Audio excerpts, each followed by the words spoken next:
welcome to Devlog Part 1. So I've been working on recreating Sonic Extreme for 8 years, right? Well, over a year. This is my third remake of it. It's nowhere near complete, but this is going to be the most ambitious version, if I can get this to actually work right. So Devlog 1 is just me getting the basis of the physics engine working. Basically, before, I could just get 3D cubes for collision. No slopes, nothing. As you can see, I'm on a slope right now.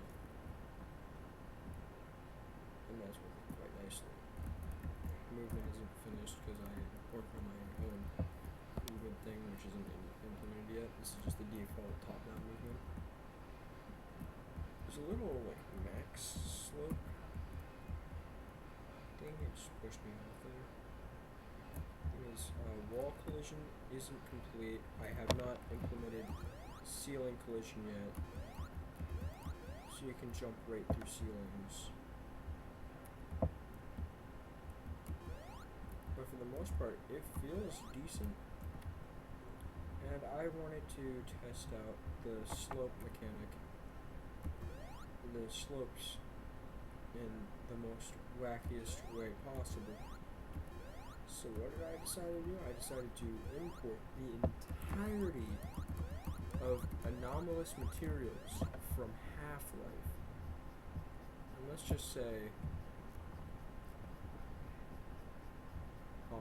it works.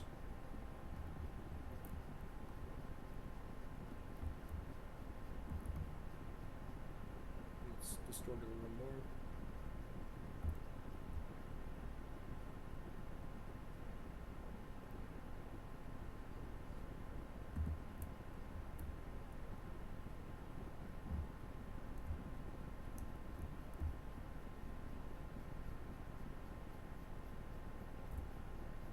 Gravity's taking over. It looks all glitchy and stuff right now because again the collision isn't properly finished. I have a moon jump thing enabled.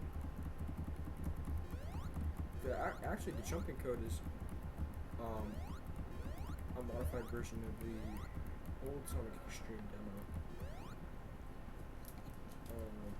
that I was working on. Because it's perfectly good code. It works.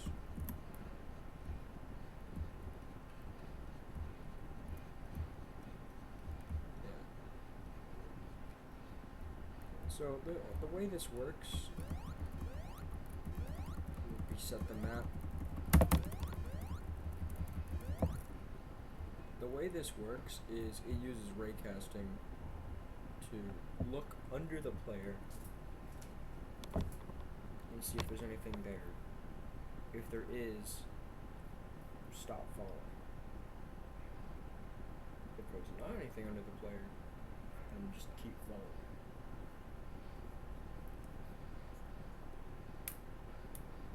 And I do a very similar thing for wall collision, but wall collision is still kind of janky. I'm still working on that. The wall collision works fine, but it jitters. It's very jittery.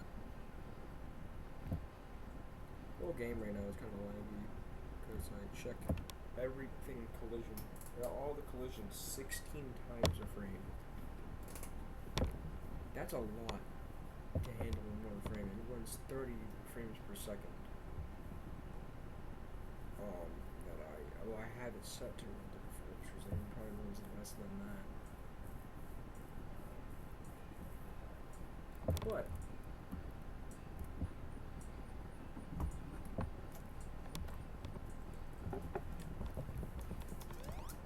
if I keep jumping, right?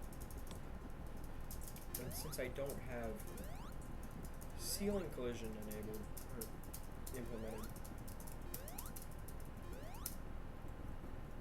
I can just clip back out. I can walk on top of the map, explore a little bit.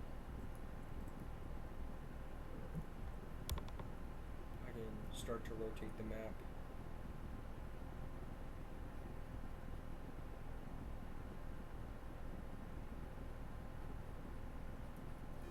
Fall through. But you notice, the slope still works. I go up the hill, and I'm going up a hill. It works almost perfectly. It's just very unoptimized. Very unoptimized. So, yeah, I'm gonna use this ray casting. The way the wall collision, like I already explained to you how the gravity works. What I explained to you with the gravity is very basic. That would just land you twerking just a cube train. How I got slopes to work is so from the bottom of the player, I shoot an imaginary line down. If anything intersects that line, then if the distance is like if it intersects that line, then it checks to see if that object is right where the bottom of Sonic is. If so, it would stop falling because then Sonic is standing on it. And then shoot another imaginary line from the center of Sonic. So the bottom of Sonic, it shoots from the center of Sonic down. And then so it sees if an object is in between the center of Sonic and the bottom of Sonic. If so, then it moves Sonic up to the object position so it stands on. So he stands on. So that's why instead of walking through a slope, he goes up the slope. And then for a wall collision, I just have the line spin 16 times a frame. And so if it intersects anything within a certain distance, intercepts a wall, if the line intercepts a wall within a certain distance, it will shoot Sonic back, which is why you get the jittering effect. I try to make it at the least jittery as possible, but I'm still working on it. I think over time the game's getting more and more laggy, which is actually quite strange. I might have to look into that. I'm gonna do some readings on the performance. But, yeah, this is Devlog Part 1. I hope you guys enjoyed.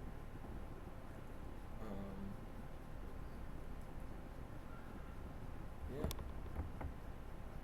You have a great rest of your day. Bye, guys.